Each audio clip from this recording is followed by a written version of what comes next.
Shalom jemaat yang terkasih dalam Tuhan. Kiranya setiap kita di dalam ucapan syukur kita datang kepada Tuhan dan benar-benar tertunduk kepada Tuhan, menyembah Dia, Allah yang benar, Allah yang suci, dan setiap kita memberikan segenap hati kita kepada Dia. Mari kita bangkit diri, kita teduh sejenak di hadapan Tuhan. Pikiran kita, hati kita tertuju kepada Dia. Mari kita teduh sejenak.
Ibadah pagi hari ini kita mulai dengan satu pengakuan dan keyakinan bahwa pertolongan kita adalah di dalam Tuhan yang menjadikan langit dan bumi. Turunlah kiranya atas kita sekalian anugerah dan damai sejahtera daripada Allah Bapa dan Tuhan kita Yesus Kristus. Amin.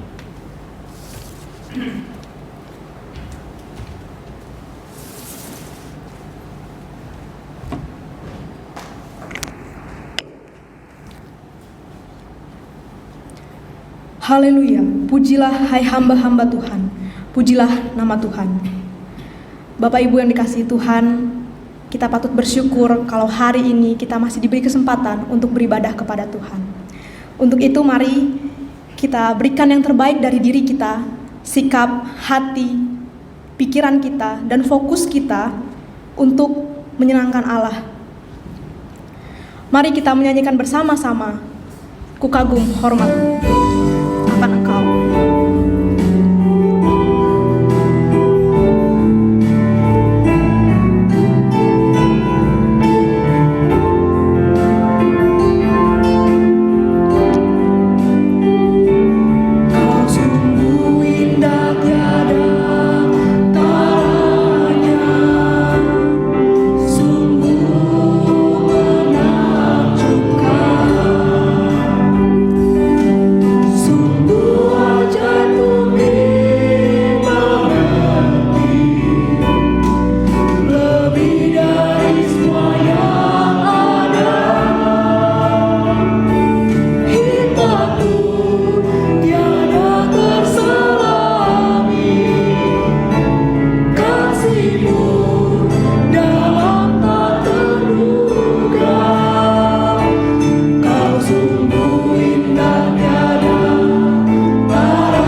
doa pengagungan kita kepada Tuhan. Mari kita berdoa.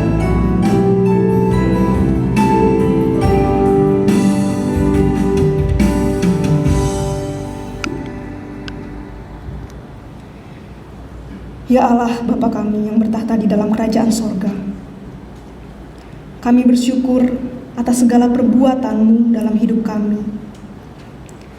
Kami ada saat ini itu hanya anugerah-Mu semata, bukan karena kuat dan hebat kami.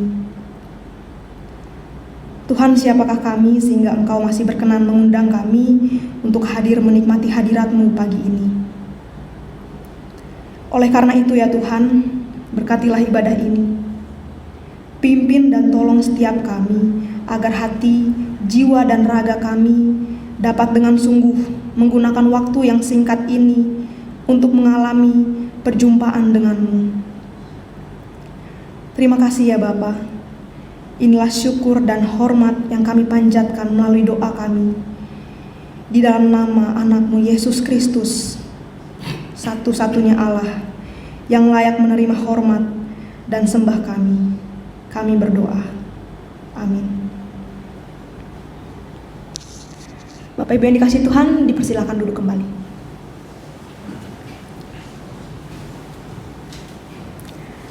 Seorang hamba Tuhan bernama Thomas Chisholm, ia pernah menulis sebuah puisi yang kemudian puisi itu menjadi sebuah himne yang kita kenal sekarang dengan judul Besar Setiamu.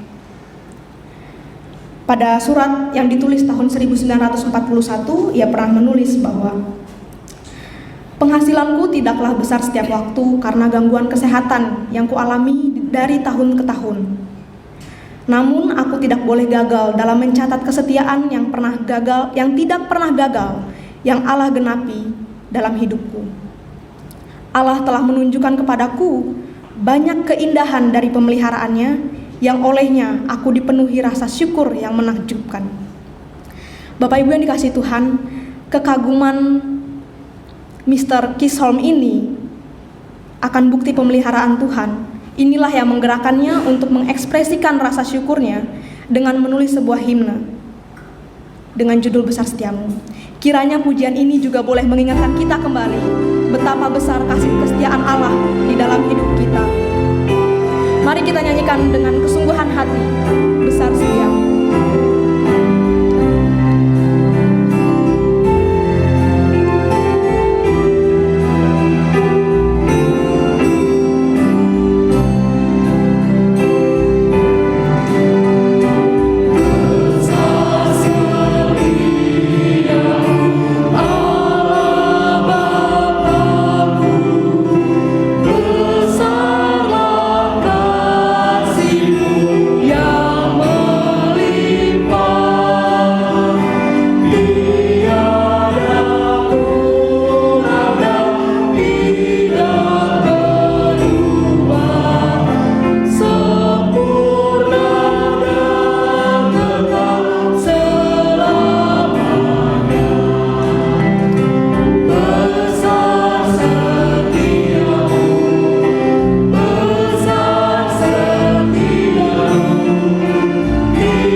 Bapak Ibu yang dikasihi oleh Tuhan, Allah yang kita sembah merupakan Allah yang penuh dengan belas kasih.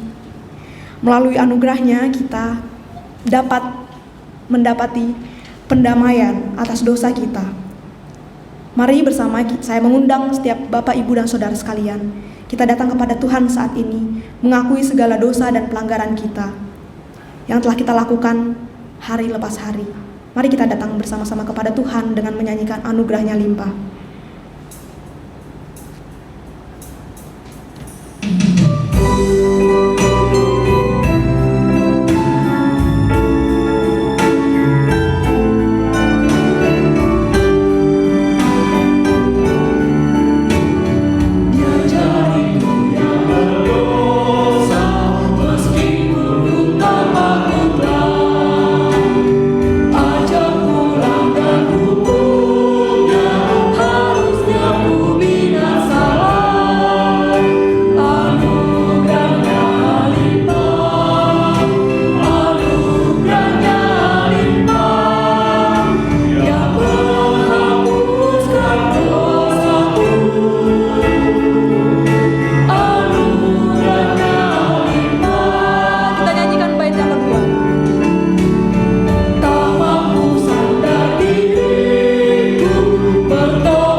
Bapak Ibu yang dikasihi oleh Tuhan, di dalam kesempatan ini mari kita datang di hadapan Tuhan, tertunduk kepadanya, menyadari bahwa kita hanyalah makhluk yang lemah dan terbatas, yang sering sekali menyakiti hatinya yang telah menyelamatkan setiap kita. Ambil waktu teduh sejenak di hadapan Tuhan, datang kepadanya secara pribadi, akui setiap dosa dan pelanggaran kita.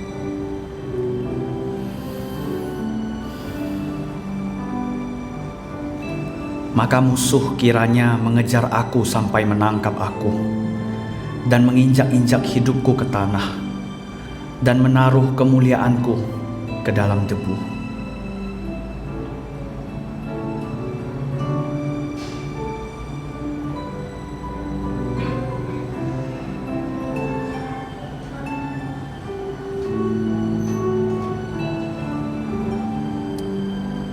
Bapa, anugerah-Mu sungguh limpah dalam kehidupan kami.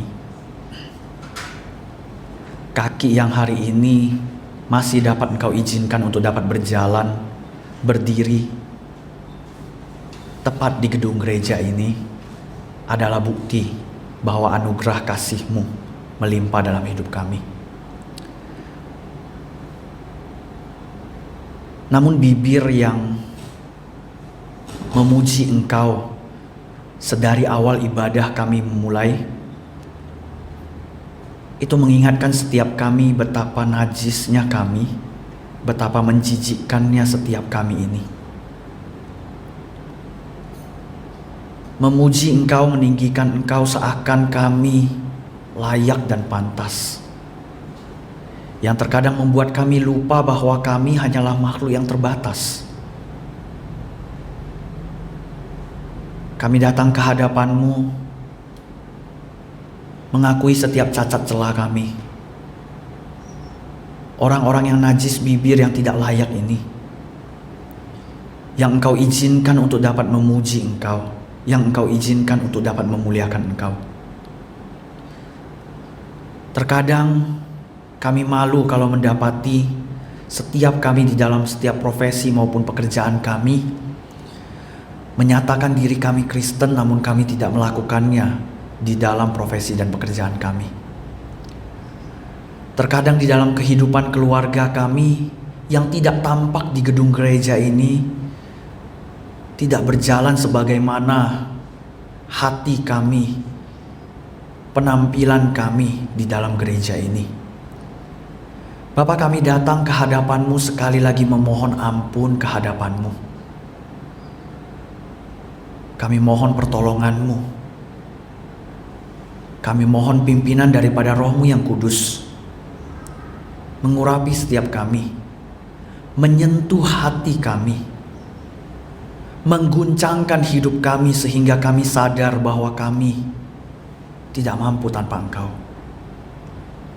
Kami tidak layak tanpa Engkau. Kiranya Roh-Mu yang kudus yang terus hidup di dalam setiap hati kami ini mengguncangkan kami, mengkhawatirkan kami, meresahkan setiap hati kami ketika kami berniat untuk melakukan dosa dan pelanggaran. Tolong kami ya Bapa, tolong kami. Hanya dalam nama Tuhan Yesus Kristus yang telah menyelesaikan karya keselamatan bagi setiap kami berdoa. Amin. Bapak Ibu yang dikasihi oleh Tuhan, setiap kita yang telah mengakui dosa dan pelanggaran, ada jaminan pengampunan dosa bagi setiap kita. Yang terambil dari Yesaya 43 ayatnya yang ke-25 yang berkata, Akulah Dia yang menghapus dosa pemberontakanmu oleh karena Aku sendiri, dan Aku tidak mengingat-ingat dosamu. Mari bersama-sama kita datang ke hadapan Tuhan. Kita nyatakan petunjuk hidup baru yang telah Allah berikan bagi setiap kita yang terambil dari Roma 12 ayatnya yang kedua. Mari kita bacakan bersama-sama. Janganlah kamu menjadi serupa dengan dunia ini, tetapi berubahlah oleh pembaharuan budimu, sehingga kamu dapat membedakan manakah kehendak Allah, apa yang baik, yang berkenan kepada Allah, dan yang sempurna.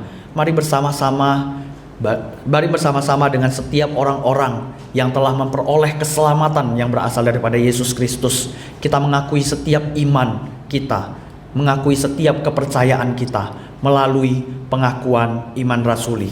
Masing-masing berkata, Aku percaya kepada Allah, Bapa yang Maha Kuasa, Khalik langit dan bumi, dan kepada Yesus Kristus anaknya yang tunggal Tuhan kita, yang dikandung daripada Roh Kudus, lahir dari anak darah Maria, yang menderita sengsara di bawah pemerintahan Pontius Pilatus, mati dan dikuburkan, turun ke dalam kerajaan maut, pada hari yang ketiga bangkit pula dari antara orang mati, naik ke surga, duduk di sebelah kanan Allah Bapa yang Maha Kuasa, dan dari sana Ia akan datang untuk menghakimi orang yang hidup dan yang mati. Aku percaya kepada Roh Kudus, gereja yang kudus dan am, persekutuan orang kudus, pengampunan dosa, kebangkitan tubuh dan hidup yang kekal. Amin. Jemaat dipersilakan duduk kembali.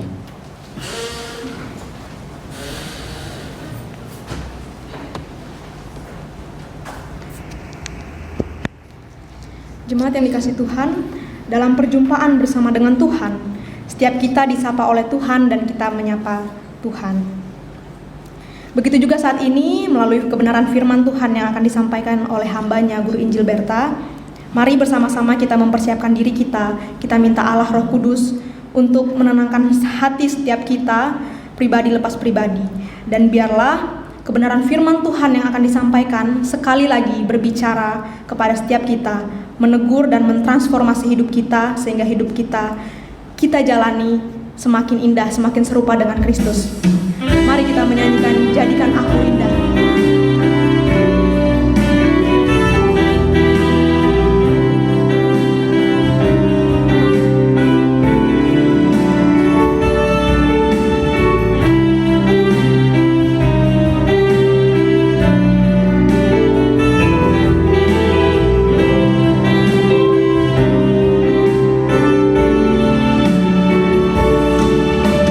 Ku datang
Mari kita berdoa.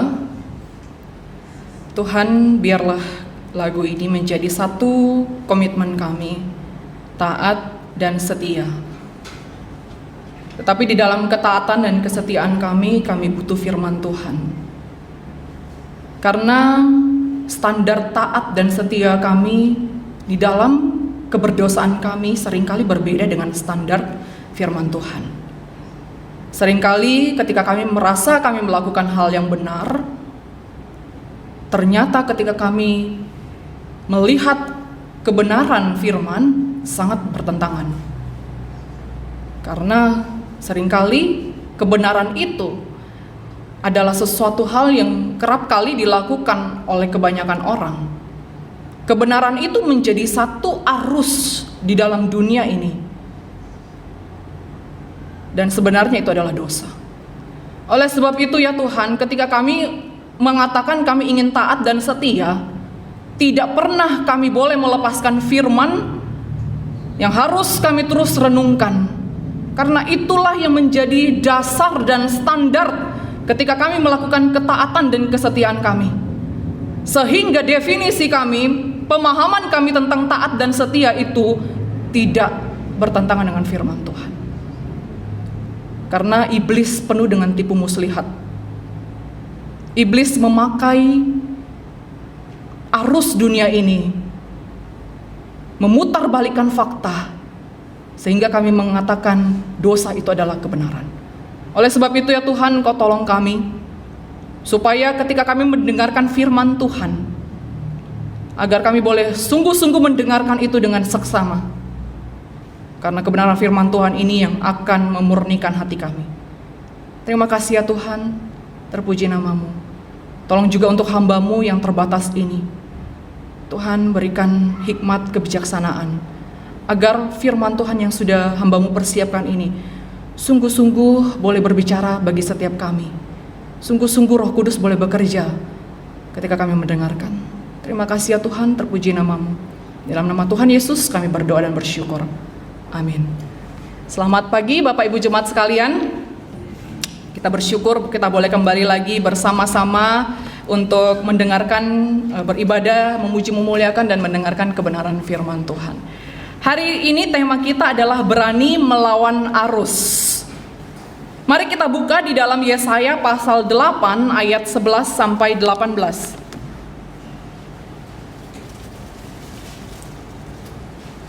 Yesaya pasal 8 ayat 11 sampai 18. Kita akan baca secara bertanggapan. Yesaya pasal 8 ayat 11 sampai 18. Silakan kaum pria baca ayat 11, kaum wanita baca ayat 12 dan begitu seterusnya hingga ayatnya yang ke-18. Yesaya pasal 8 ayat 11 sampai 18. Silakan kaum pria terlebih dahulu. 3 ya.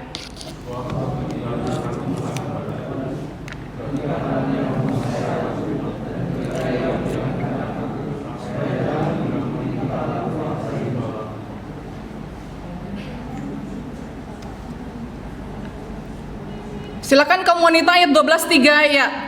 Jangan sebut persepakatan segala apa yang disebut bangsa ini persepakatan, dan apa yang mereka takuti janganlah kamu takuti, dan janganlah gentar melihatnya.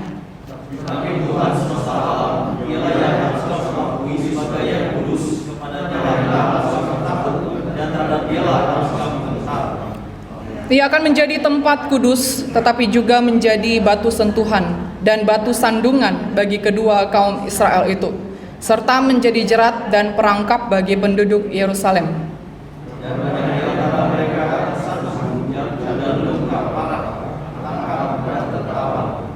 Aku harus menyimpan kesaksian ini dan memeteraikan pengajaran ini di antara murid-muridku.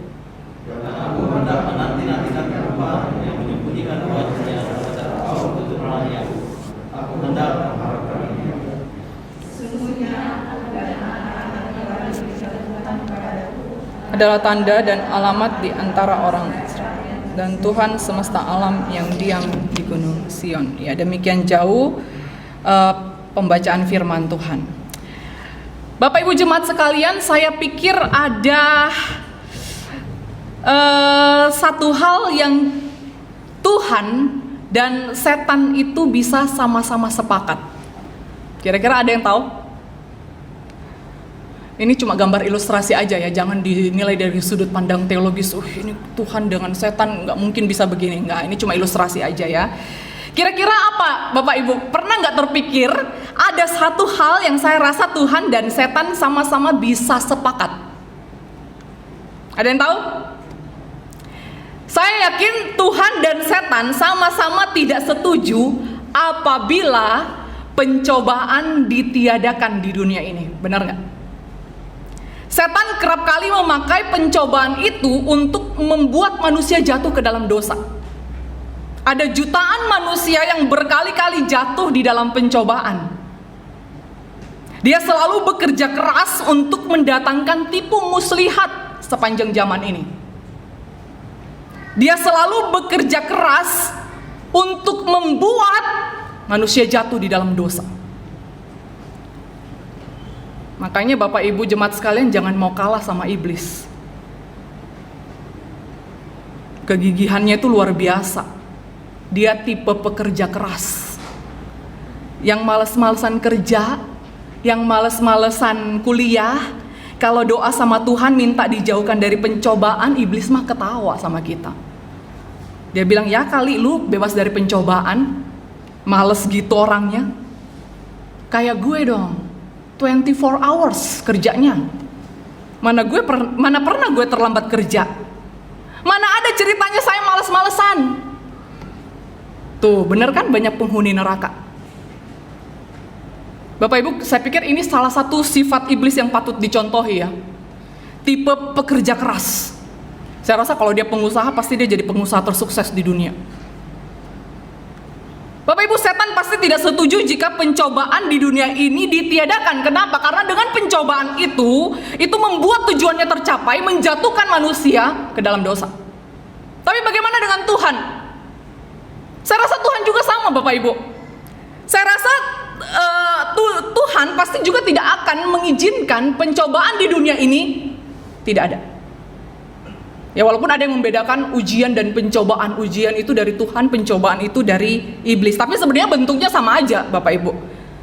Tuhan pasti tidak setuju jika ia tidak pernah meniadakan pencobaan bagi manusia. Kenapa? Karena dengan pencobaan itu, dengan ujian itu membuat manusia semakin tahu siapa dirinya, yang harus bergantung kepada Tuhan. Dengan pencobaan itu membuat manusia sadar bahwa saya cuma debu dan tanah, aku butuh Tuhan, aku butuh kekuatan daripada Tuhan.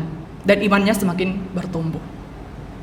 Dan salah satu pencobaan yang kerap kali dipakai oleh iblis untuk menjatuhkan manusia adalah arus dunia ini. Apa itu arus dunia Bapak Ibu? Arus dunia itu adalah hal-hal yang lagi viral, hal-hal yang lagi ngetren saat ini. Kebiasaan-kebiasaan orang banyak yang dianggap sudah lumrah, yang dianggap itu mah biasa aja untuk dilakukan.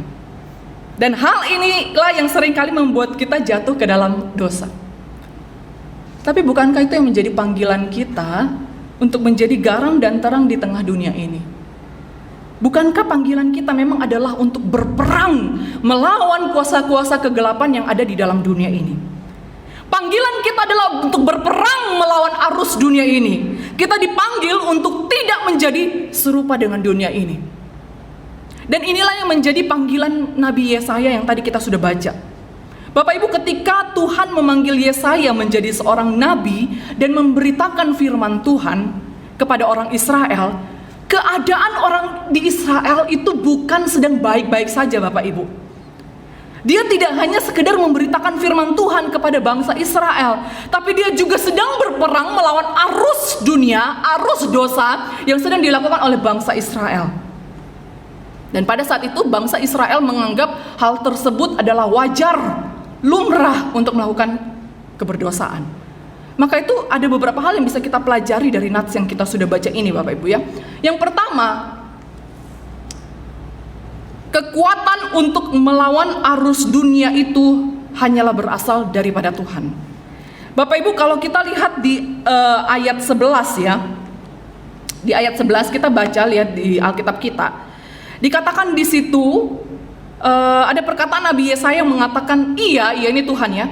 Tuhan memperingatkan aku supaya jangan mengikuti tingkah laku bangsa ini. Bapak Ibu, maka kita bisa bayangkan betapa kuatnya pengaruh atau arus dosa saat itu, sampai-sampai Tuhan perlu memperingatkan Nabi Yesaya untuk berhati-hati. Jarang-jarang loh Bapak Ibu, Tuhan itu memperingatkan seorang nabi ya, untuk tidak mengikuti arus yang ada, untuk berhati-hati dengan dosa yang ada. Jarang. Artinya Bapak Ibu, ini bukan sembarang dosa.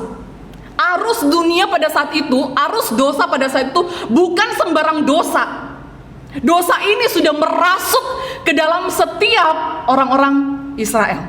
Begitu kuatnya sehingga kalau saya mau mengatakan Nabi segahar Yesaya itu perlu diperingatkan oleh Tuhan, hati-hati loh. Seolah-olah Tuhan ingin bilang hati-hati.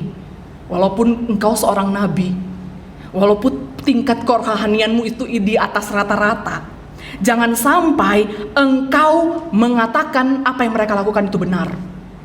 Jangan sampai engkau melakukan dosa yang sama. Hati-hati.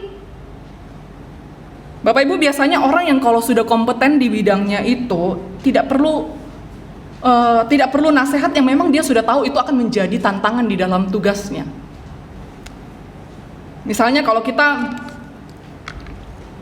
bilang ke ahli komputer, misalnya kalau kita laptop kita gitu ya rusak dan kita minta seorang servis gitu, kita bawa ke tempat servis, kita bilang, Pak hati-hati ya, tolong perbaiki laptop saya. Jangan lupa ya Pak, kalau mau matikan laptop, pencet shutdown-nya. Terus Pak kalau masukin flash disk, jangan lupa, jangan ditarik begitu aja flash disk-nya. Jangan lupa di reject dulu. Jangan lupa di close dulu semua file-filenya. Ngerti ya Pak ya, hati-hati ya Pak. Bayangkan Bapak Ibu, dia sudah tahu job desk-nya apa. Itu maka gak usah dibilangin, dia udah tahu apa yang menjadi tugasnya. Dia udah tahu apa yang menjadi tantangan di dalam tugasnya. Sama halnya dengan Nabi Yesaya Bapak Ibu, dia udah tahu job desk-nya itu. Ya saya memang memberitakan firman Tuhan. Ya memang saya nggak boleh ikut-ikutan dengan keberdosaan yang dilakukan oleh bangsa Israel. Saya tidak boleh ikut-ikutan dengan arus dunia.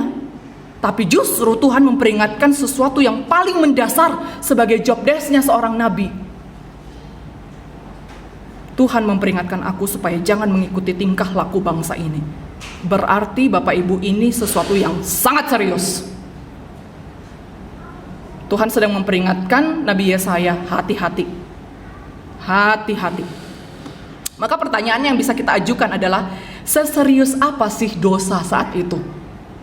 Kenapa sampai Tuhan perlu memperingatkan Nabi segahar Yesaya? Jangan sampai engkau melakukan apa yang sama dilakukan oleh bangsa ini. Kalau kita lihat Bapak Ibu, pada saat Nabi Yesaya sedang bertugas, itu raja yang sedang memerintah itu adalah Raja Ahaz. Dan kita bisa lihat cerita yang ada cerita yang menceritakan tentang Raja Ahaz ini ada di dalam 2 Tawarik pasal 28, dan menarik sekali Bapak Ibu. Kalau Bapak Ibu baca ya 2 Tawarik pasal 28, kalau Bapak Ibu baca dengan tenang ya, tanpa ada gangguan, Bapak Ibu kalau baca per ayat, waktu saya pertama kali baca bagian ini, ya memang pernah saya baca tapi nggak pernah baca serius, maksudnya betul-betul karena untuk persiapan khotbah. Waktu ketika saya baca, saya betul-betul sangat geleng-geleng kepala. Kenapa Bapak Ibu? Setiap ayatnya menceritakan dosa yang dilakukan oleh Raja Ahaz. Kalau kita lihat ya, di ayat 2 dia membuat patung-patung tuangan untuk para Baal. Langsung di ayat 3 dikasih tahu juga, dia membakar anak-anaknya sebagai korban bakaran. Itu adalah tradisi orang kafir Bapak Ibu. Itu bukan tradisi orang Israel.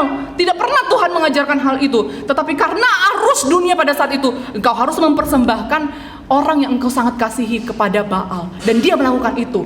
Kemudian di ayat 4 langsung Bapak Ibu mempersembahkan korban di bukit-bukit pengorbanan.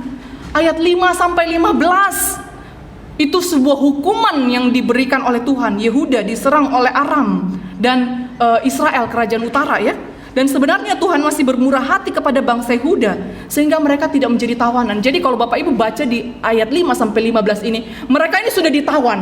Mereka ini sudah mau dibawa ke kerajaan utara, kerajaan Israel. Kan ini Yehuda ya, Raja Ahaz ini Yehuda, Nabi Yesaya di Yehuda, di kerajaan selatan. Mereka ini sudah diserang oleh Aram dan Israel. Dan sudah mau dibawa ke kerajaan utara, tapi di tengah-tengah jalan itu Tuhan mengutus seorang nabi supaya mengatakan, sudahlah, jangan membawa orang-orang tawanan ini yang dari Israel ini ke utara, kembalikan mereka. Tapi apakah Ahaz bertobat? Apakah Ahaz peka? Apakah Ahaz mengatakan, Tuhan terima kasih saya nggak jadi ditawan, rakyatku nggak jadi ditawan? Tidak, Bapak Ibu. Langsung di ayat 16 dia mengatakan, dia meminta bantuan kepada Raja Asyur. Dia bukan meminta pertolongan kepada Tuhan. Inilah orang-orang yang sangat keras kepala begitu ya. Sudah ditegur Tuhan, masih nggak peka. Kemudian ayat 20. Bukannya membantu, Raja Asyur malah membuat Ahaz sesak. Jadi ketika dia meminta bantuan kepada Raja Asyur, raja orang kafir, namanya Tiglat-Pileser, justru malah Raja Asyur ini membuat ancaman kepada Ahaz. Kemudian ayat 21. Dalam keadaan terdesak, dia bukannya cari Tuhan, melainkan dia merampas barang-barang dari rumah Tuhan untuk diserahkan kepada Raja Asyur. Bayangkan Bapak Ibu, ini luar biasa nih orang ya. Dia udah diancam sama Raja Asyur, dia ketakutan, dan dia merampas barang-barang yang ada di dalam rumah Tuhan, emas, perak, dan dia serahkan kepada Raja Asyur ini. Untuk apa? Untuk menyuap Raja Asyur.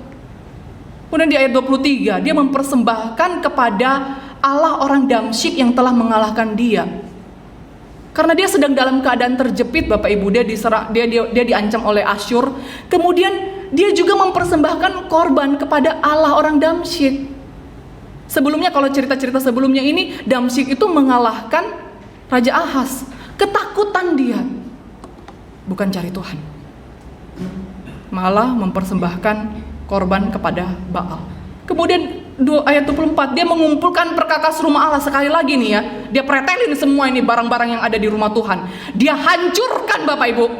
Dia menutup pintu rumah Tuhan dan membuat mesbah bagi dirinya di segenap penjuru Yerusalem. Bukan lagi dia mengajak bangsa Israel untuk menyembah Tuhan, tapi menyembah dirinya sendiri.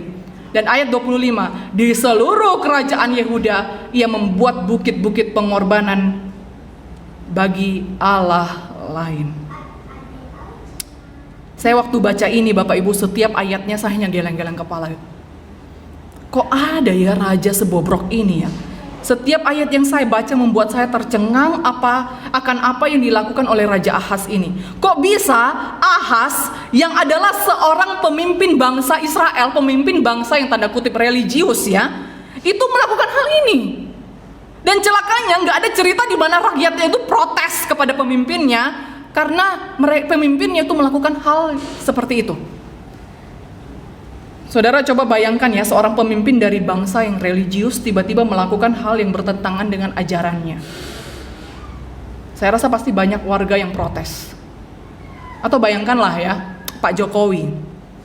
Sekalipun memang mayoritas agama di Indonesia itu bukan orang percaya, tapi kita bisa katakan negara Indonesia ini termasuk negara yang religius.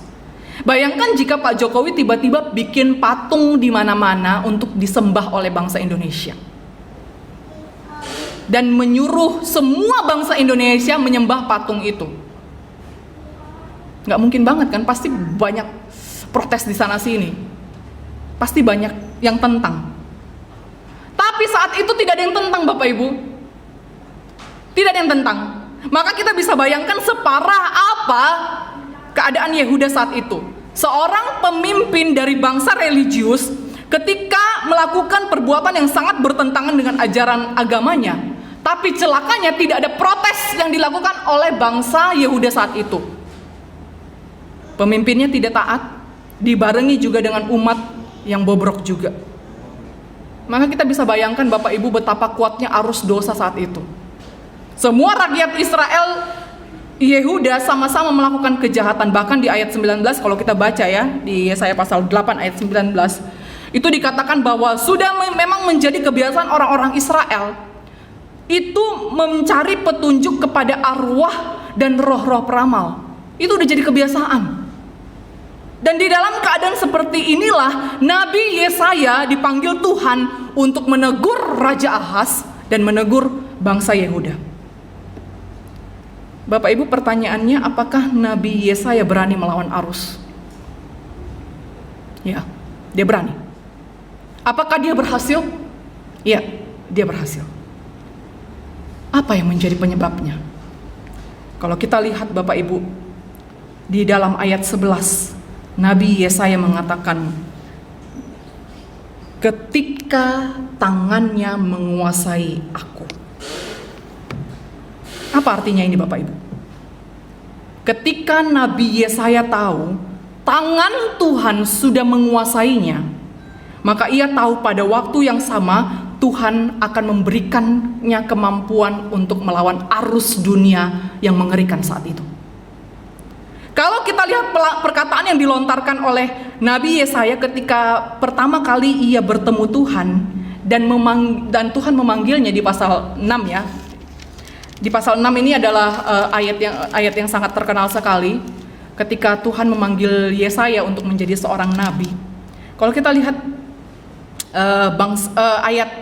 ayat 5 ya Bapak Ibu, dikatakan di situ ya, Nabi Yesaya meresponi panggilan Tuhan. Dia mengatakan, celakalah aku binasa, sebab aku ini seorang yang najis bibir, dan aku tinggal di tengah-tengah bangsa yang najis bibir.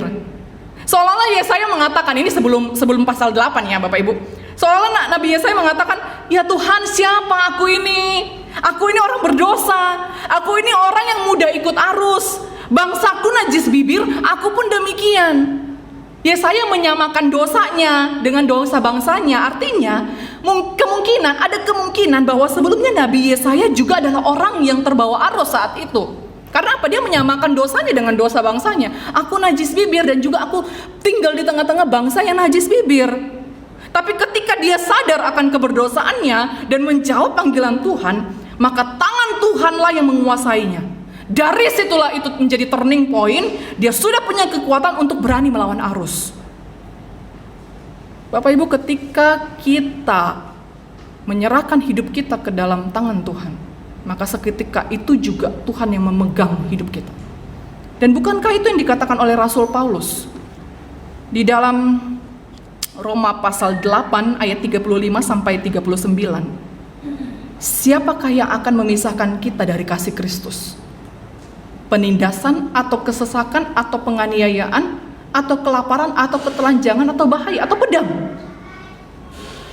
Lihat kalimat selanjutnya. Tetapi dalam semuanya itu kita lebih daripada orang-orang yang menang oleh Dia yang telah mengasihi kita. Sebab aku yakin bahwa maut maupun hidup dan seterusnya, atau kuasa-kuasa, baik yang di atas ini kuasa-kuasa, maksudnya kuasa-kuasa kegelapan, kuasa iblis, maupun yang di bawah, ataupun sesuatu makhluk yang lain, tidak akan dapat memisahkan kita dari kasih Allah. Kalau tangan Tuhan sudah memegang dan menguasai hidup kita Bapak Ibu, maka kita sudah diberikan kuasa untuk berani dan mampu melawan arus.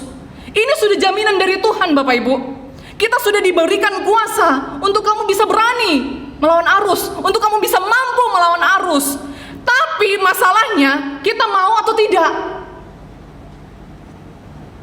Masalahnya adalah kita berani memutuskan atau tidak. Masalahnya adalah kita berani berkata ya enggak untuk melakukan firman Tuhan, atau kita berani mengatakan tidak untuk tidak melakukan dosa. Masalahnya adalah kita tahu enggak yang kita sedang lakukan ini adalah arus dunia. Bapak Ibu, arus dunia atau dosa yang dunia tawarkan tidak hanya sekedar memperhadapkan kita antara pilihan ya atau tidak melakukan dosa. Tidak hanya itu Bapak Ibu, tidak hanya sekedar kita memilih untuk membunuh orang atau tidak, bukan hanya sekedar itu. Kita tidak hanya sekedar diperhadapkan dengan memilih mencuri atau tidak, atau memilih berselingkuh atau tidak, atau memilih antara melakukan perzinahan atau tidak. Saya yakin kalau di depan kita diperhadapkan dengan pilihan yang jelas seperti itu, ya dan tidak, maka kita mungkin langsung mengatakan, tidak, aku orang Kristen, aku orang yang sudah disucikan oleh Tuhan. Karena pilihannya jelas, ya atau tidak. Tapi iblis itu penuh dengan tipu muslihat. yang bisa membuat hal-hal yang pada awalnya bukan dosa, Bapak Ibu, tapi bisa menggeser posisi Tuhan di dalam hidup kita, sehingga kita ikut arus dunia ini. Salah satu buku yang saya baca berjudul Worldliness. Terjemahannya adalah keduniawian. Bapak Ibu, ini buku yang membahas tentang hal-hal duniawi yang bisa menjerat kita. Ada beberapa hal yang dia sorot, Bapak Ibu. Salah satunya adalah media film. Kegiatan yang kita lakukan ketika kegiatan menonton maksudnya ya. Bapak Ibu, kegiatan kita menonton itu bisa menjadi salah satu bentuk keduniawian. Mungkin langsung dalam hati kita mengatakan, loh apa salahnya sih dengan menonton? Selama saya bukan nonton film yang berbau pornografi, ya sah-sah aja menonton. Kenapa sih? Ada apa dengan menonton? Tapi penulisnya mengatakan, saya tidak sedang melarang kita untuk menonton. Tapi yang salah adalah terlalu sering kita memikirkan apa yang kita tonton atau berapa lama kita menontonnya. Ketika kita memutuskan untuk kita menonton film, itu karena mungkin kebiasaan kita. Kita menonton karena kita bosan. Kita menonton karena orang lain nonton film itu. Kita tidak pernah memikirkan film ini untungnya apa dalam hidupku. Kita nggak peduli isi filmnya seperti apa. Gaya hidup kita adalah menonton seenaknya tanpa memikirkan dampaknya dalam hidup kita. Sekali lagi, saya bukan melarang kita untuk menonton film, tapi kebiasaan kita yang mau nonton apa saja tanpa mikir. Semua film diembat habis. Apa yang baru keluar ditonton. Kita mulai terikat dengan tontonan film kita. Drama Korea misalnya, film-film box office. Rela begadang sampai pagi gara-gara nonton. Kita menonton seenaknya tanpa memikirkan apa signifikansinya kita menonton itu. Kita nonton karena lagi viral. Wih, lagi ngetren nih film ini. Wih, drakor ini lagi ngetren nih. Nonton yuk, nonton. Begadang sampai pagi. Kita nonton karena apa? Pemainnya ganteng-ganteng dan cantik-cantik. Cuci mata dikit dong. Kalau kita sedang terjebak dalam hal itu, maka kita sedang hidup dalam keduniawian, Bapak Ibu. Menarik bukan ya? Kita tidak hanya sekedar diperhadapkan dengan ya atau tidak. Kita sedang ikut arus dunia dan iblis memakai itu sebagai tipu muslihat.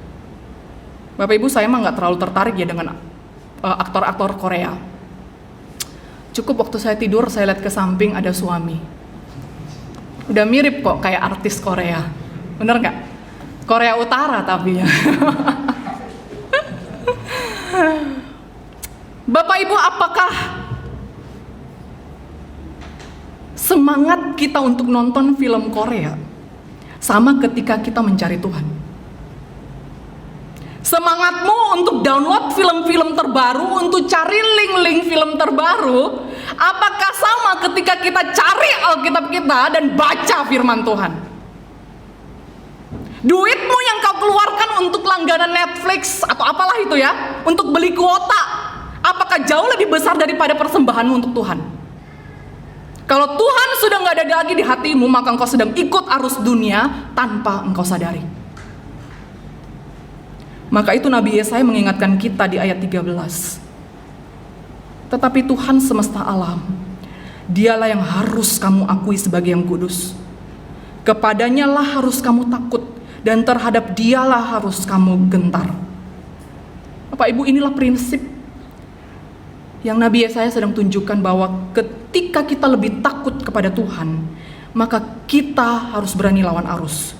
Dia menempatkan Tuhan sebagai yang utama dalam hidupnya. Bapak Ibu, mungkin kita waktu baca ayat ini kita berpikir, iyalah dia nabi. Dan juga dosa pada saat itu kan memang jelas itu dosa. Ada penyembahan berhala, praktik perdukunan. Lah itu kan memang jelas-jelas dosa. Nggak terlalu sulit bedakannya. Ya, nggak terlalu sulit bedakannya. Lah kita ini hidup di zaman abu-abu. Wajarlah kalau kita nggak sadar itu dosa. Jangan salah Bapak Ibu ya. Saya yakin pada zaman Nabi Yesaya tindakan dosa yang dilakukan oleh Ahaz dan orang-orang atau bangsa-bangsa Yehuda bangsa Israel pada saat itu juga adalah sesuatu yang abu-abu di zamannya. Kenapa abu-abu? Karena semua orang melakukannya. Semua orang melakukan apa yang menjadi dosa saat itu. Gak hanya rakyat biasa Bapak Ibu, imam-imam juga melakukannya. Raja juga melakukannya. Semua orang melakukannya. Sehingga semua orang yang melakukan dosa itu menganggap bahwa saya melakukan kebenaran. Suatu keberdosaan yang dilakukan tiap-tiap hari dan semua orang melakukannya bisa dianggap bukan dosa lagi loh Bapak Ibu. Bapak Ibu, prinsip yang sama juga berlaku dengan hobi kita yang lain. Main game. Ini banyak anak muda di sini ya. Seberapa sering kamu curi waktu kerja, waktu untuk belajarmu untuk main game? Olahraga. Jangan sampai semua kegiatan-kegiatan ini, habit kita ini, hobi kita ini membuat kita lebih semangat untuk melakukan ini daripada untuk mencari Tuhan. Penampilan, pengen punya barang branded, pengen punya barang bagus, sampai ngutang sana sini, sampai nggak ada damai sejahtera lagi dalam hidupmu. Setiap kali gajian kau pusing mikirin ini harus dipilah-pilah, utang cicilan sana sini. Akhirnya perpuluhan gak ngasih, persembahan kasih seadanya, ke sesama juga pelit. Bapak Ibu, ketika kita sudah diselamatkan oleh Kristus, maka kita diberikan kuasa oleh Tuhan. Allah Roh Kudus menyertai kita di dalam hati kita, dan Dialah yang akan terus-menerus mengingatkan kita, memberikan kepekaan kepada kita. Dan kalau Allah Roh Kudus itu sudah berada di dalam hidup kita, maka tidak ada kuasa yang dapat memisahkan kita dari Tuhan, dari tangan Tuhan yang sudah menguasai kita. Tapi bukan berarti kita tidak perlu berjuang melawan arus. Seringkali ada orang yang mengatakan, Roh Kudus ada di dalam hatiku, tapi kau tidak mau berperang melawan arus. Maka pertanyaannya itu betul-betul enggak Roh Kudus? Kalau ada Roh Kudus di dalam hati kita, maka Dia akan mendorong kita, ayo lawan arus, ayo tidak melakukan dosa. Bapak Ibu, kalau lihat iklannya untuk kebaktian umum hari ini, itu iklannya itu seekor ikan ya, seekor ikan yang lagi loncat. Bapak Ibu tahu ikan apa ini? Ikan salmon, ya. Itu salah satu ikan yang cukup mahal dan sangat bergizi. Ikan ini sangat bagus dimakan oleh anak-anak usia golden age, usia 0 sampai 5, karena kaya akan vitamin omega 3 untuk perkembangan otak. Dan ikan salmon ini adalah satu-satunya ikan yang perjuangan hidupnya itu luar biasa Bapak Ibu. Karena apa? Karena ikan ini di akhir hidupnya itu dia akan melawan arus. Ikan-ikan ini memang hidupnya di air laut, tapi ketika mereka akan bertelur, mereka akan mencari bagian hulu sungai. Dan ketika mereka akan bertelur itu menempuh perjalanan, kalau diperkirakan oleh para ahli itu bisa 1.000 sampai 2.000 km panjangnya. Bayangin Bapak Ibu. Dia akan berenang dari laut ke hulu bagian sungai. Dia akan berenang. Kenapa dia harus bertelur di situ? Karena itu bagian hulu itu menjadi tempat paling aman untuk dia menyimpan telurnya. Karena di situ adalah tempat yang tidak ada predatornya. Maka dia akan mencari itu. Jadi semua ikan salmon pasti akan lahirnya dari hulu sungai ini. Dan Bapak Ibu, ketika dia berjalan melewati atau mencari hulu sungai, artinya apa? Dia akan sedang melawan arus. Dan bagian yang tersulit itu adalah ketika dia melewati riam. Riam ini ya. Jadi riam itu adalah permukaan air yang tiba-tiba berbeda tingginya. Itu bisa mencapai 1 meter, 2 meter.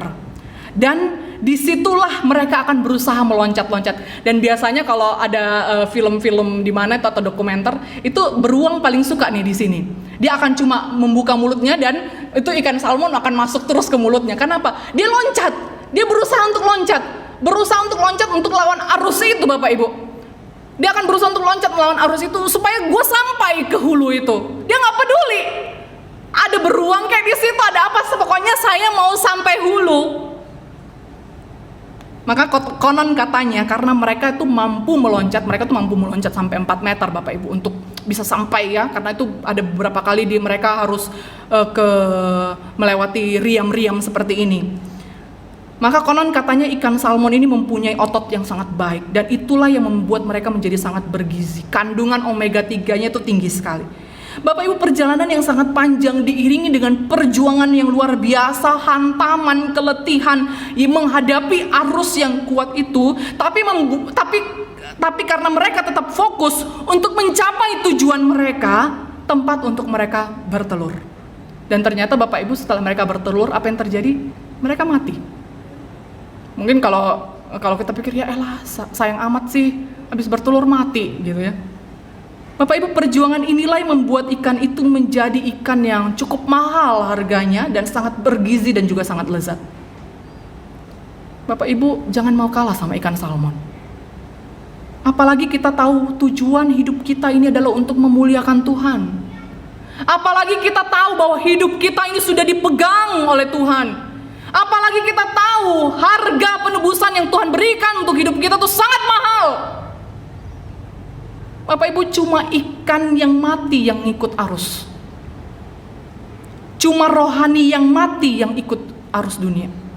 Kalau kita bertumbuh, kalau kita takut akan Tuhan, maka tidak ada pilihan lain, kau harus berani melawan arus. Jangan lagi pernah mengatakan, ya hidup saya ini mengalir saja seperti air. Let it flow, ngeflow aja. Masalahnya Bapak Ibu, air itu selalu mengalir ke bawah. Itu akan membuat kita ke titik paling rendah dalam kerohanian kita. Mari Bapak Ibu, kita terus berjuang melawan arus dunia ini. Pekalah dengan setiap kegiatan-kegiatan yang kita lakukan. Olahraga, nonton, main game, apapun hobi kita, apapun pekerjaan kita, itu bisa menjadi tipu muslihat iblis dan membawa kita ikut arus dunia ini. Bapak Ibu, yang kedua, pentingnya komunitas untuk dapat melawan arus, adanya support system. Bapak Ibu, kalau Bapak Ibu pernah lihat story saya di medsos, itu maka seringkali mungkin lihat foto-foto saya dan beberapa teman-teman saya di yang di college gitu ya, ini dikumpulin. Foto itu bukan sembarang foto, bukan hanya sembarang foto selfie begitu ya, tidak. Tapi itu foto itu memang di grup kesehatan ya, kalau kita istilahnya ya. Itu kami berkomitmen untuk menyetor foto sehabis kami olahraga. Ya, jadi kita foto keringat-keringat begitu ya. Disetor di dalam grup itu. Jadi cara absennya itu adalah kita menyetor foto setelah habis olahraga. Dan tidak hanya itu, kita juga sharing bagaimana pola hidup yang sehat seperti apa. Ini tidak ada pembayaran apa-apa, tidak ada fee-nya ya, semua free. Dan itu memang kalau mau masuk grup itu berkomitmen kita memang sedang menerapkan hidup sehat. Dan kenapa harus masuk grup itu? Karena waktu ketika saya berjuang sendirian, itu pasti nggak akan semangat. Tapi begitu kita masuk grup itu, ketika melihat ada teman-teman yang, wih saya turun 2 kilo, gitu ya, wih baju yang tadinya PSBB kancingnya sekarang sudah bisa berpelukan, gitu ya kancingnya, ya. Sekarang dari yang ada before after gitu ya, mereka setor di situ. Jadi apa Bapak Ibu? Semangat. Ada support system di situ, ada sistem saling dukung. Yuk, hidup sehat yuk. Nanti ada yang bilang, aduh saya hari ini makan KFC misalnya ya. Oh ya nggak apa-apa, nanti di support ya. Habis itu kamu begini. Di dalam grup itu kami akan sharing kendala-kendala apa saja yang kita alami dalam proses untuk mencapai berat badan ideal gitu ya, atau mencapai hidup sehat. Bapak Ibu, komunitas yang kita putuskan kita masuk ke dalam komunitas itu akan mempengaruhi orientasi kita. Maka itu Bapak Ibu, penting sekali kita ada dalam komunitas yang baik, komunitas yang rohani. Jadi jangan pernah anggap, saya nggak suka ikut persekutuan ini, persekutuan itu. Bapak Ibu, jangan kita cukup kepedean bahwa kita sendirian bisa lawan arus. Di dalam Yesaya pasal 8 ayat 14 dikatakan, ya ini tadi foto-foto ya, saya skip aja ya. Ya, Yesaya pasal 8 ayat 14 katakan, aku harus menyimpan kesaksian ini dan memeteraikan pengajaran ini di antara murid-muridku. Yesaya tidak berjuang sendirian dalam menghadapi arus dosa ini. Dia punya murid-murid, dia punya rekan-rekan, dia punya komunitas, dan dia berusaha untuk menjaga komunitasnya agar tetap kuat bertahan di tengah arus dunia. Komunitas itu ada untuk saling menjaga. Yesaya tahu dirinya walaupun seorang nabi rentan untuk ikut arus. Demikian juga murid-muridnya. Mereka harus saling menjaga agar tidak ada yang ikut arus. Dan memang itu yang dikatakan oleh firman Tuhan. Pergaulan yang apa? Pergaulan yang buruk merusak kebiasaan yang baik. Maka jangan pernah meninggalkan komunitas rohani. Jangan pernah meninggalkan persekutuan kita, Bapak Ibu. Yang pemuda, rajinlah datang pemuda. Di dalam persekutuan itulah yang akan menjagamu tetap di jalur yang benar. Yang anak-anak perkantas di sini, jangan malas ikut-ikutan persekutuan perkantas. Kau harus punya komunitas, apalagi mahasiswa punya tantangan tersendiri. Itulah yang menjaga kita, Bapak Ibu. Yang ibu-ibu jangan pertinggalkan persekutuan komisi wanita. Kita bisa saling sharing di situ, apalagi pandemi seperti ini kita butuh teman curhat. Apalagi wanita ya. Kalau nggak ngomong itu nggak afdol. Ya. Persekutuan-persekutuan di tempat kerja kita, jangan pernah tinggalkan itu. Persekutuan Kristen di dalam sekolah kita atau di dalam kampus kita, jangan pernah tinggalkan itu. Itu yang akan menjaga kita untuk tetap saya bertahan di dalam arus dunia ini. Saya yakin Yesaya dan para murid-muridnya juga ketika mereka berkumpul, pasti mereka mungkin sharing. Mungkin ada di antara mereka yang pernah ikut arus yang jatuh dalam dosa pada saat itu. Tapi karena ada komunitas yang kuat, ada persekutuan yang kuat, maka mereka tetap berani untuk lawan arus. Bapak Ibu, sekelas Nabi Yesaya aja butuh komunitas. Apalagi kita yang masih jatuh bangun dalam kerohanian kita. Jadi apa kesimpulan firman hari ini? Yang pertama, terus bersandar sama Tuhan karena Dialah sumber kekuatan kita untuk berani melawan arus. Yang kedua, terus berjuang sampai titik darah penghabisan. Ingat, iblis adalah tipe pekerja keras. 24 hours, dia selalu berusaha untuk menjatuhkan kita. Maka kita juga perlu terus untuk berjuang. Jangan pernah lengah. Yang ketiga, bekalah dengan kebiasaan kita, dengan hobi kita, kebiasaan kita. Kalau itu sudah sampai menggeser Tuhan di dalam hidup kita, maka kita sedang ikut arus. Yang terakhir adalah jangan pernah tinggalkan persekutuan komunitas rohani kita. Maka dengan demikian kita akan menunjukkan kualitas kita sebagai orang-orang Kristen yang berani melawan arus. Hari demi hari dunia tidak semakin baik, Bapak Ibu. Besok-besok mungkin akan banyak hal-hal yang akan lumrah untuk dilakukan. Mari berperang melawan arus dunia ini. Mari kita berdoa. Bapa di surga, kami bersyukur ya Tuhan untuk kebenaran firman Tuhan pada siang hari ini. Kami tahu ya Tuhan, arus dunia ini begitu kuat. Seringkali kami sulit membedakan apakah ini adalah sesuatu hal yang boleh kami lakukan atau tidak. Tolong kami, berikan kami kepekaan rohani untuk kami bisa berani melawan arus. Kami bisa menilai, menimbang apakah kebiasaan-kebiasaan kami, hal-hal yang kami lakukan, hal-hal yang kami perkatakan, hal-hal yang kami pikirkan ini adalah dosa. Terima kasih ya Tuhan, terpuji namamu. Dalam nama Tuhan Yesus kami berdoa dan bersyukur. Amin.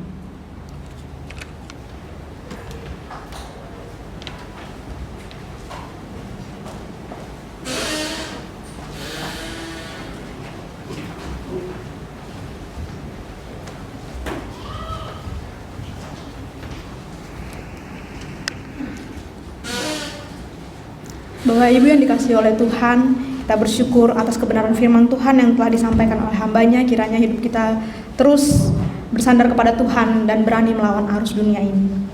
Saat ini sebagai wujud nyata respon kita atas kebenaran firman Tuhan, mari kita memberikan persembahan kita yang terbaik kepada Tuhan.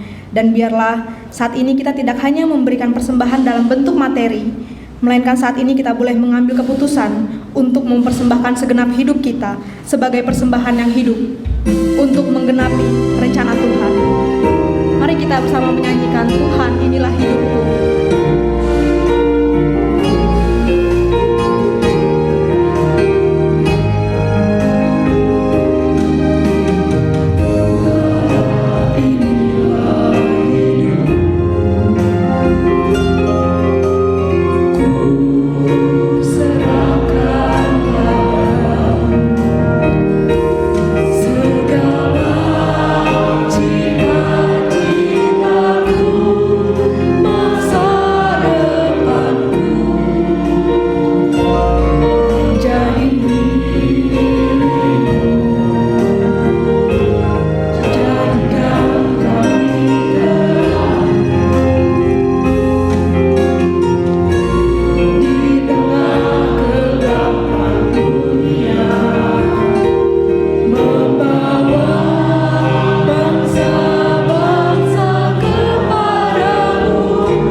Bapa, terima kasih untuk segala pemeliharaan-Mu dalam hidup kami. Kami bersyukur untuk setiap berkat jasmani maupun berkat rohani yang boleh kami nikmati hingga saat ini. Dan kami juga bersyukur atas setiap rancangan indah yang telah Engkau sediakan bagi kehidupan kami. Ya Allah, saat ini kami telah memberikan persembahan sebagai sebagian dari apa yang kami miliki. Berkatilah ya Bapa. Pakailah persembahan ini untuk pekerjaan-Mu melalui gereja ini. Dan biarlah setiap umat-Mu yang baik saat ini yang sudah memberikan maupun yang belum dapat memberikan, Engkau yang memberkati ya Bapa. Terima kasih ya Allah, di dalam nama Tuhan Yesus kami berdoa. Amin. Jemaat dipersilakan duduk kembali.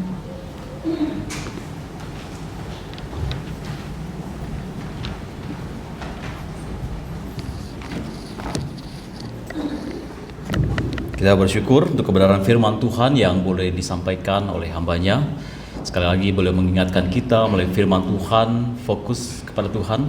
Ya, dunia ini semakin hari semakin liar, semakin jahat. Maka kita anak-anak Tuhan harus benar-benar peka dengan suara Tuhan. Peka agar kita tidak terbawa arus yang makin hari makin kuat, ya. Jadi peka-peka ya jemaat. Amin. Oh, amin. Ya. Ya, kita akan melihat warta minggu depan. Terima kasih juga untuk rekan-rekan yang sudah boleh melayani hari ini. Ya, minggu depan dengan tema persembahan yang sia-sia. Firman Tuhan akan disampaikan oleh Guru Injil Filemon Haryono, ya. Jemaat. Oh, oke, berikutnya. Terima kasih untuk persembahan yang diberikan oleh jemaat, entah itu persembahan minggu, persembahan perpuluhan atau persembahan syukur. Tuhan Yesus memberkati. Selamat kepada Bapak Novan dan juga Saudara Memo yang tanggal 7 berulang tahun. Memo masih masa pemulihan dan Pak Novan masih di rumah, ya, masih ibadah di rumah. Oke, berikutnya. Ada? Tidak ada, ya.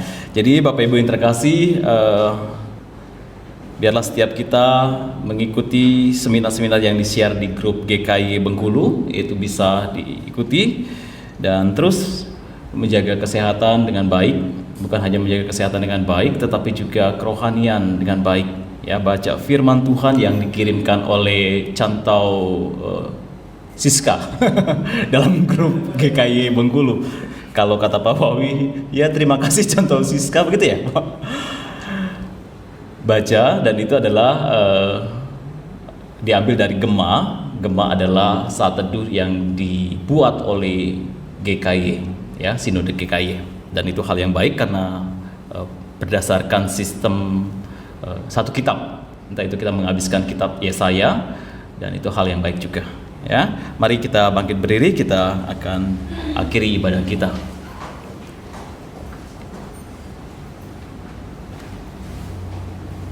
Mari kita berdoa. Bapa Surgawi, kami sungguh bersyukur untuk kebenaran firman Tuhan. Di tengah-tengah pandemi ini Tuhan, mungkin ini juga yang bisa kemudian membawa kami ikut arus Tuhan. Tuhan, tolong kami, kuatkan kami Tuhan, dan kami percaya bahwa Roh Kudus telah hadir dan terus boleh mengontrol hidup kami. Tapi biarlah kami turut taat kepada Tuhan, bukan taat kepada dunia, bukan taat kepada orang, tetapi taat kepada Tuhan dengan kesungguhan hati. Dan oleh kebenaran firman Tuhan, kami tahu mengapa kami harus taat. Dan kami bersyukur Tuhan untuk pelayan-pelayan Tuhan yang boleh mempersiapkan ibadah dan kemudian melakukan pelayanan hari ini. Biarlah Tuhan juga memberkati mereka. Kami bersyukur untuk kehidupan jemaat yang tetap dalam pemeliharaan Tuhan, senang susah bersama dengan Tuhan. Secara khusus untuk Saudara Memo dan Bapak Novan yang Tuhan boleh sertai di dalam hidupnya Tuhan. Mereka berulang tahun, biarlah dalam ulang tahunnya mereka bersyukur, bertambahnya usia, makin dewasa dalam Tuhan, makin mengasihi Tuhan, peka dengan suara Tuhan, kehendak Tuhan mereka jalani. Berkati Memo, berkati Bapak Novan. Kami berdoa untuk pergumulan jemaat Tuhan dalam pekerjaan, ekonomi yang hari-hari ini mungkin sedang mengalami kesulitan. Rekan-rekan jemaat-jemaat Tuhan yang belum mendapatkan pekerjaan, Tuhan Engkau lihat mereka, dan kiranya anugerah Tuhan, belas kasihan Tuhan menolong mereka boleh mendapatkan pekerjaan yang layak Tuhan. Tuhan dipermuliakan dalam hidup mereka. Kami berdoa untuk pergumulan-pergumulan jemaat Tuhan yang lemah tubuh. Saudara Memo dalam masa pemulihan, Pak Loh juga mungkin ada jemaat-jemaat Tuhan yang sedang sakit Tuhan. Kami mohon jamahan Tuhan, sembuhkan di dalam nama Tuhan Yesus Kristus. Tuhan pulihkan keadaan mereka. Jemaat yang sedang beribadah di rumah, Biarlah Tuhan juga memberikan sukacita dan konsentrasi yang baik. Biarlah ada Tuhan di dalam ibadah-ibadah yang ada. Inilah doa kami Tuhan, ucapan syukur kami kepada Tuhan. Di dalam nama Tuhan Yesus Kristus kami berdoa. Amin. Doksologi. Puji Allah Bapa Putra, puji Allah Roh Kudus, ketiganya yang esa. Pohon selamat sumber berkat. Amin.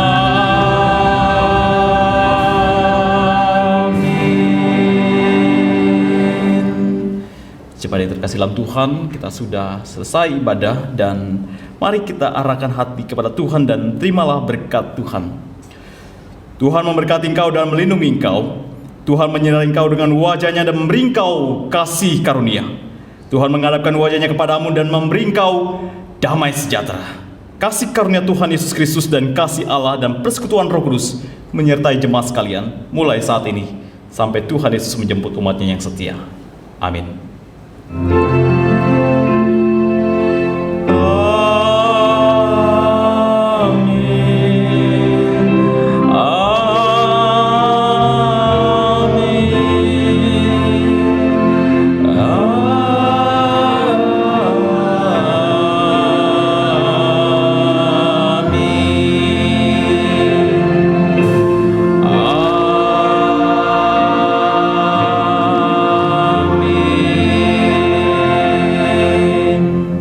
Silakan duduk, doa teduh.